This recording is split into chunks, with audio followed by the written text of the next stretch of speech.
Hello everyone, welcome to Coding Lane.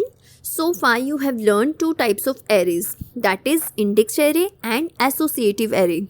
Now let me give you a brief description about these arrays. I am going to tell you about these arrays through an example.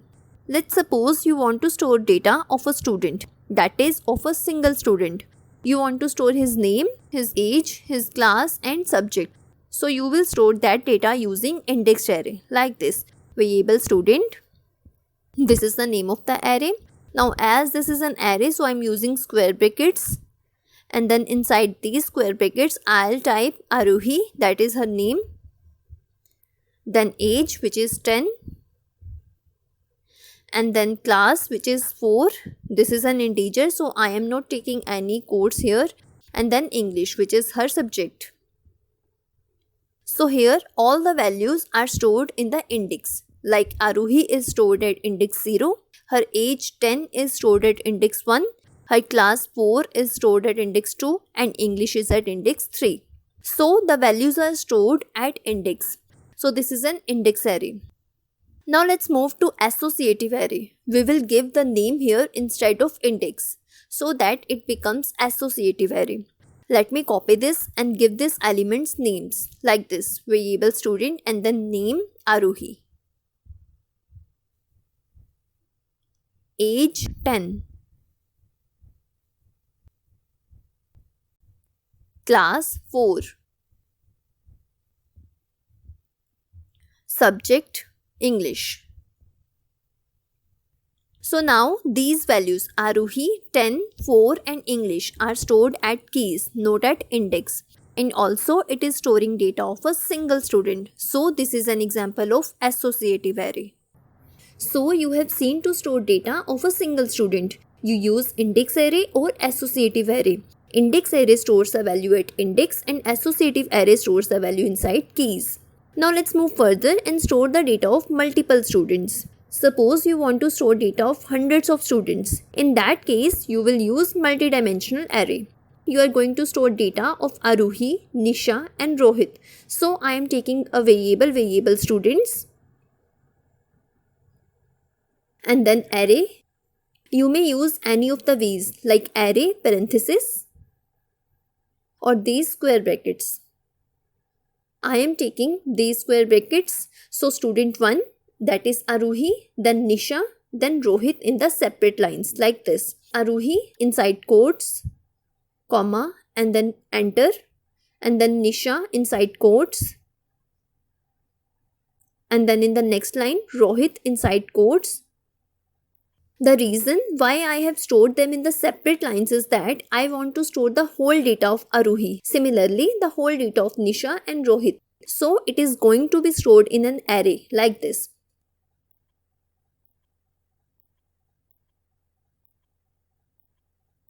Here class and subject.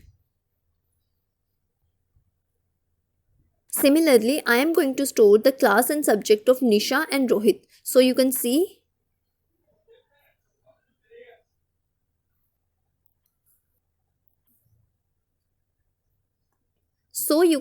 all the data of each student is stored in an array which is indexed array. So we have declared array inside an array. This is how we define multidimensional array. There is an outer array and also there are some inner arrays. The inner arrays are indexed arrays here whose values are stored at index. Now let's move to the index and let's understand where are these values stored at. If I talk about outer array, then this array is at index 0, this array is at index 1 and this at index 2.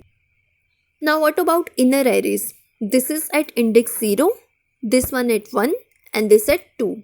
Similarly, this is at 0, 1 and 2, and similarly for this array.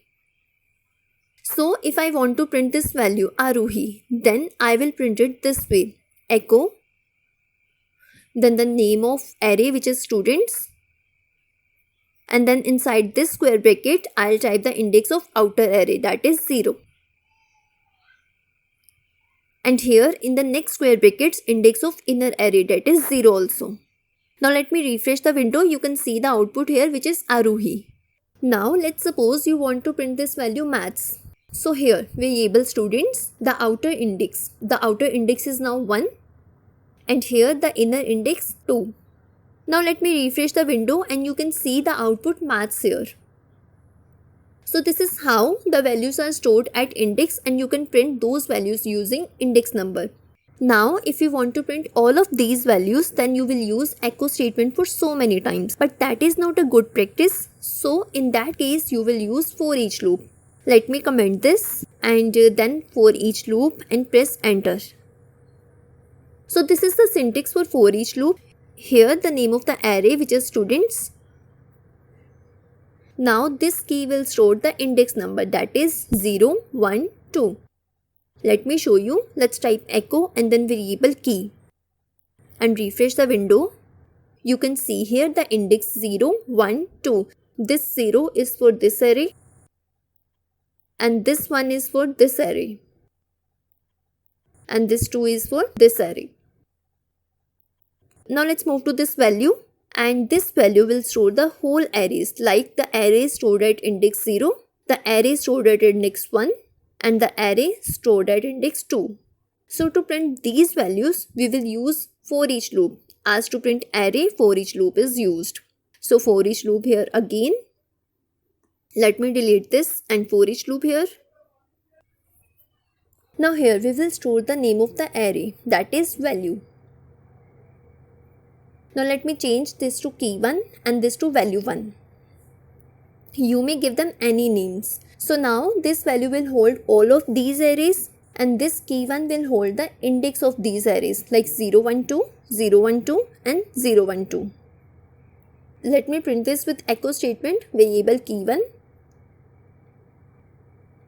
And let me refresh the window. You can see 0, 1, 2, 0, 1, 2, 0, 1, 2.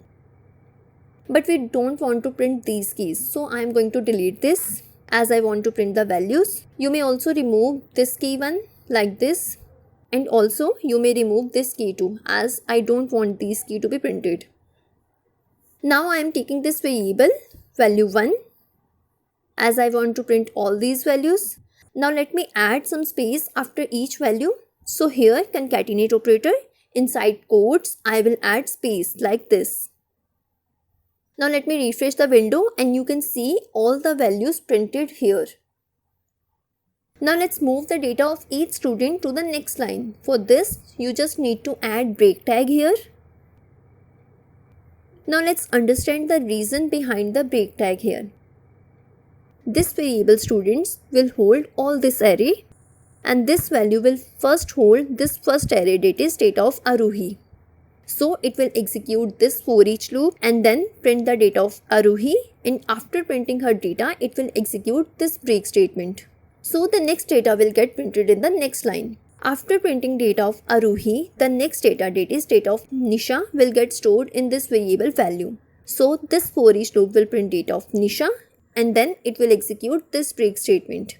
And then it will print the data of Rohit in the next line. So that's why I have used break tag here.